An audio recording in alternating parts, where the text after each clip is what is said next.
So here we have it. The Bambu Lab X2D officially announced on the Bambu website. A lot cheaper than what I think anybody thought possible. Most people were guessing, as far as I could tell, about $1,000 for the X2D AMS combo. And here we have the combo for only $900. And the X2D alone for only $650. These prices are kind of insane for what you get. I think it also causes problems with the pricing of the H2 series because the X2D delivers so many features of its big brother that it makes it hard to justify the H2D, which is the most likely to compare, compared to the X2D. Now, the H2 series was already geared towards people who wanted that high-level quality, precision, the larger print bed, and the extra features that you might need for more like manufacturing or prototyping ideas. But if we compare this to the H series, there's not a lot of differences whenever we're looking at this. The X2D, of course, has a smaller print size, which is expected, lower cost, smaller machine. The X2D cannot do the laser printing, which for most people, laser cutting is not a big deal. You buy it for a 3D printer, you don't buy it for a laser cutter. And then you go down the list, and so many of these things are so similar or just a little bit different. Yes, the X2D only does a 300-degree hot end, while the H series does 350. For 99% of people, you're not going to need anything higher than 300. I mean, you're talking about the more exotic, expensive filaments that you're going to need for like engineering, prototyping, car parts, those kinds of things. Most people don't need to have above that 300 degree. You can already print PLA, PETG, ABS, ASA. You can get into some really high-level engineering grade filaments with this thing. Now, also, what I didn't expect, the X2D comes with a heated chamber, the same temperature as the H series. So this does have a heated chamber. And in this video here, you can see that the heated chamber actually, that it has a dedicated heater for it as part of the ventilation system. So this does have a true active heated chamber without using the bed. I still can't understand then how this thing is less than $1,000 and the H2 series, the H2D.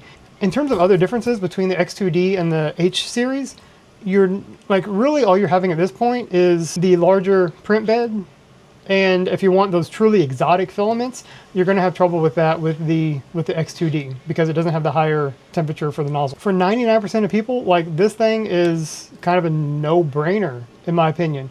You have that classic quality that comes with the Bambu series of printers while getting the dual nozzle setup in order to help with your multi-material or color printing for less poop and less waste as you're going along. There is another consideration with the X2D, and that is when it comes to printing TPU.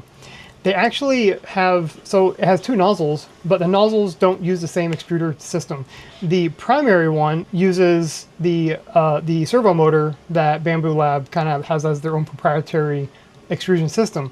The one on the right, or the auxiliary one, uses a Bowden system, a more old school style, I guess, kind of extrusion system. And with the Bowden system, you pretty much cannot use TPU. So you are limited to using TPU only on one side. On the primary side, you can use the other side for a support material for the TPU. And as far as I can tell, there's also no easy way to feed the TPU into the printer. You do have to lift off the top and feed it directly into the print head in order to get TPU printing. That is also common with the P2S, which of course is cheaper. That is one advantage that the H2 series is going to have over the X2D, is printing with TPU.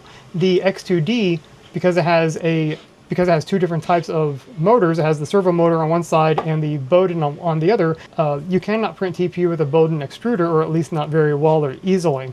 So you're limited to TPU only on one side while you use the other side for your support material. Now, they did release the TPU feed assist module that you can use with the H2 series, but it's not limited to the H2 series. I wonder if they're going to update this. The H2 series has a dedicated spot to input TPU, while the X2D does not. It just has the two spots that are for one spot for each nozzle.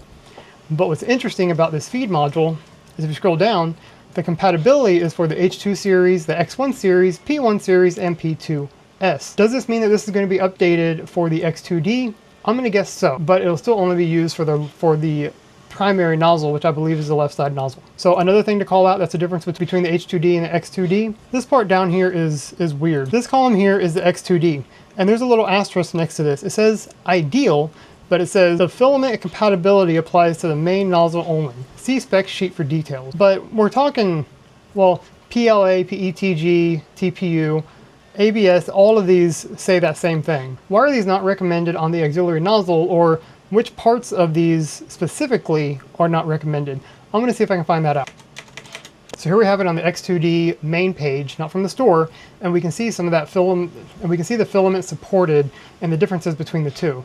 So we can see that the main hot end, the left hot end, does support a lot of different filament types, PLA, PETG, ABS, ASA, what you'd expect, including TPU and the support materials. But if we look at the auxiliary hot end, the right side, it also has PLA, PETG, TPU for AMS. So I guess the main hot end can do regular TPU, the auxiliary can only do TPU for AMS. So you're limited in what you can do. But then it also says auxiliary hot end, print with caution, PLA silk. It has a TP, so it says auxiliary hot end says TPU for AMS is supported, but then auxiliary hot end print with caution also says TPU for AMS and PLA silk. So there are a lot of limitations to what you can print on the right side. So it'll be important to keep that in mind if you buy the X2D and you want to print with more exotic materials, because you're going to run into problems with them. So this also has a little 1 next to it. So we're going to scroll down to what that means. For optimal print quality, please use the main hot end for these print filament. So it does say you can use the right side to do PLA silk. What is it? PETG, CF. So anything carbon fiber. None of this says that glass fiber is support. Well, it says glass fiber. It does say glass fiber PLA is supported, but it doesn't say anything about any other glass fiber materials as being supported. And it says that if you want to print with these materials, including TPU, you're limited to just the left side. So who's the X2D for? I find it for most consumers. I find the price point very confusing. The P2S is only $100 less, both for the individual or with the combo. It's only $100 less. Why?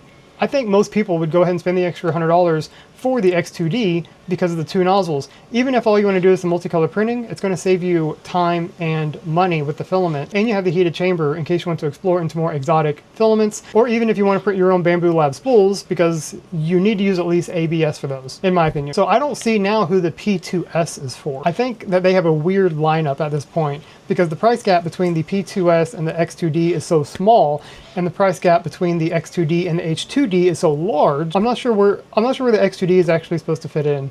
And I think that the P2S is going to find itself having almost no sales going forward.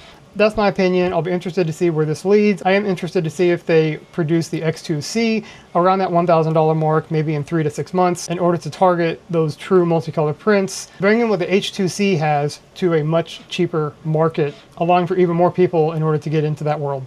This is what I have. Hope you've enjoyed the discussion. If you have any questions, any thoughts, anything you wish would have been there, if you're completely as flabbergasted as I am by the price, put comments down below and let me know. Have fun, print more.